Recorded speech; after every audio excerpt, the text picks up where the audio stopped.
ஏன்னா எந்த ஒரு ராஜ உறுப்பும், அது இருதயமாக இருந்தாலும் சரி, கல்லீரல், மண்ணீரல், கணையம், சிறுநீரகம், இதுபோல் எந்த ஒரு மண்ணீரல், இது போன்ற எந்த ஒரு ராஜ உறுப்பும் செயல் இழந்து போனால் எந்த ஒரு மனிதனும் 2 மணி நேரத்திற்கு மேல் உயிரோடு இருக்க முடியாது என்பது தெளிவான ஒரு விஷயம்தான்.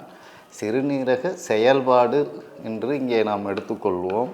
இந்த சிறுநீரக செயல்பாட்டில் கிரியாட்டினின் அளவு அதிகரித்தாலும் சிறுநீரகம் செயல்படும் தன்மை குறைந்து கொண்டு வருகிறது, அதனுடைய செயல்திறன் குறைந்து கொண்டு வருகிறது என்று அர்த்தம்.